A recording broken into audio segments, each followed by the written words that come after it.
La reforma energética en Brasil se creó en el año de 1988, pero no se implementó hasta el año de 1995, por medio de la Ley 9074, para impulsar proyectos de generación por parte del sector privado, en su mayoría de autogeneración, por grupos industriales importantes. Quien impulsó la reforma energética en este país fue el presidente Fernando Henrique Cardoso. El Banco Nacional de Desarrollo fue el encargado de llevar a cabo el proceso de privatización. El gobierno requería ingresos extra, por lo que no se pudo respetar la secuencia de crear un mercado y un organismo regulador antes de comenzar a privatizar. El proceso de privatización comenzó con las empresas de distribución, porque eran ineficientes y tenían preferencias con ciertos clientes. Para hacer viable la privatización de las distribuidoras sin tener listos los demás componentes de la reforma, el gobierno estableció que las generadoras del Estado firmaran contratos de largo plazo con las empresas distribuidoras. En total, entre 1995 y 1998 se privatizó cerca del 60% de la distribución. Al buscar tener éxito en los negocios, el Banco Nacional de Desarrollo ofreció condiciones muy favorables a los inversionistas, ya que además de ofrecerles créditos para la compra, no se estipularon condiciones de calidad ni otro tipo de requisitos normales en cualquier regulación. Debido a la falta de regulación, en 1997 hubo falta de inversión y se llevaron a cabo cortes del servicio en Río de Janeiro y pusieron en aprietos a la Agencia Nacional de Energía Eléctrica, que no tenía el poder legal para sancionar a las empresas. Durante el 2001, el 26% de la generación estaba en manos del sector privado.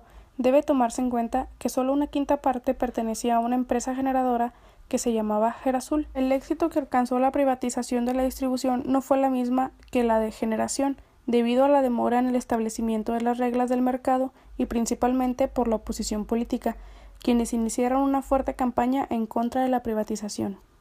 En Brasil, la generación era mayoritariamente por medio de centrales hidroeléctricas. Debido a ello, en ocasiones se presentaban fallas en el suministro de electricidad, pues los caudales no siempre tenían la fuerza suficiente para impulsar la turbina de las generadoras.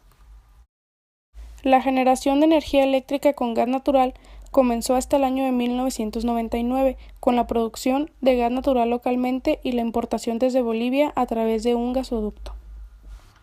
Para el éxito del sistema, era fundamental que las inversiones estuvieran disponibles para garantizar el abastecimiento en un sistema fundamentalmente hidroeléctrico. Debido a las fallas del modelo de mercado, no había inversiones privadas y eso, sumando a una severa sequía, provocó la crisis de abastecimiento a principios de 2001. En Brasil, la planificación se hace con una tolerancia del 5% mensual para una proyección de la demanda realizada por el planificador.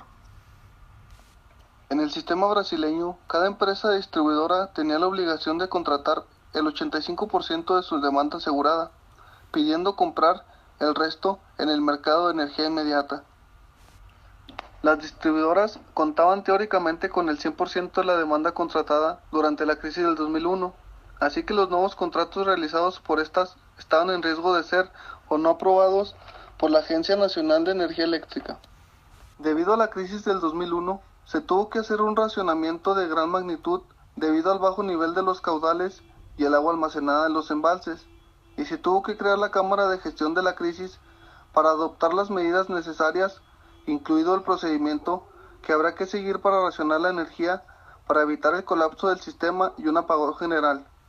Esto reduciendo un 20% de la demanda mediante un sistema de cuotas, incentivos y sanciones. Se dieron subsidios para los usuarios que contaran con eficiencia energética. El éxito de este programa fue tal que incluso a 3 años de haberse racionado la energía, no se regresaron a los niveles anteriores de crisis, lo que ocasionó grandes pérdidas a las distribuidoras. La ley obligaba a los generadores a cumplir las obligaciones contraídas con los distribuidores, siempre y cuando fuera considerado un caso de fuerza mayor. Por lo tanto, el gobierno absorbía estos costos y por ende los consumidores, debido a que las empresas generadoras aún pertenecían al gobierno. Pasada la crisis, la Cámara de Gestión de la Crisis se transformó en un grupo permanente encargado de efectuar los ajustes al nuevo modelo y evitar la recurrencia del fenómeno. La solución de la crisis consistió en establecer subastas obligatorias para el suministro de energía de largo plazo por un volumen igual al 95% de la demanda. Se creó un organismo encargado del planeamiento y un comité responsable del seguimiento del mercado, de manera de evitar la reincisión de la crisis. Este organismo fue el Consejo Nacional de Política Energética. En 2003, el gobierno organizó las primeras subastas para renovar los vencimientos de los contratos originales con que se efectuó la privatización. Se logró sobrevivir a la crisis debido a cuotas por excedentes o bonificaciones por el ahorro o eficiencia de energía.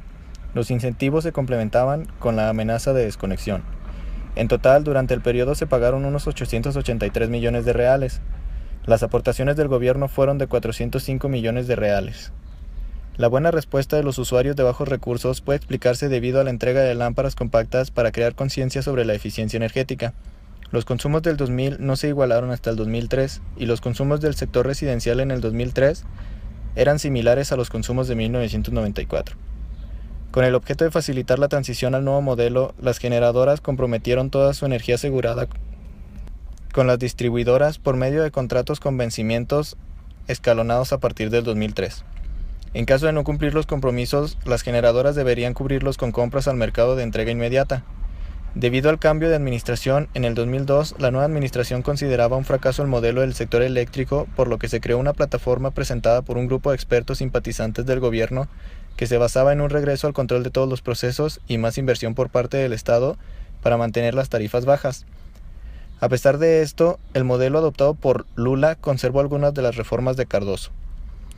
El modelo de mercado se basaba en la segmentación del mercado regulado, conocido como ambiente de contratación regulada, que atiende a todos los clientes menores, contratación libre conformado por los grandes usuarios.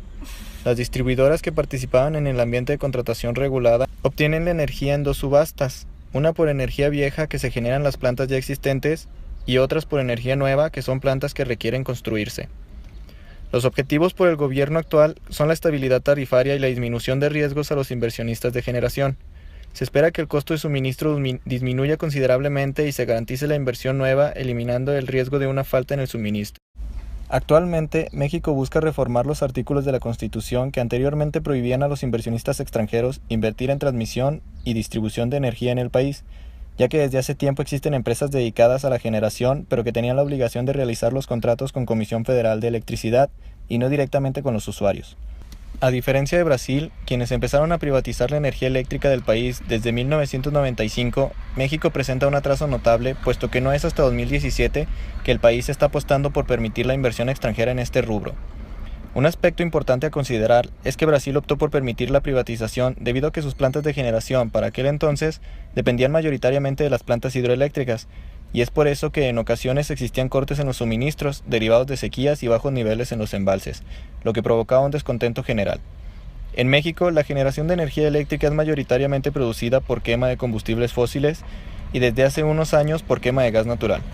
La reforma energética en México busca privatizar los tres sectores energéticos, es decir, generación, transmisión y distribución,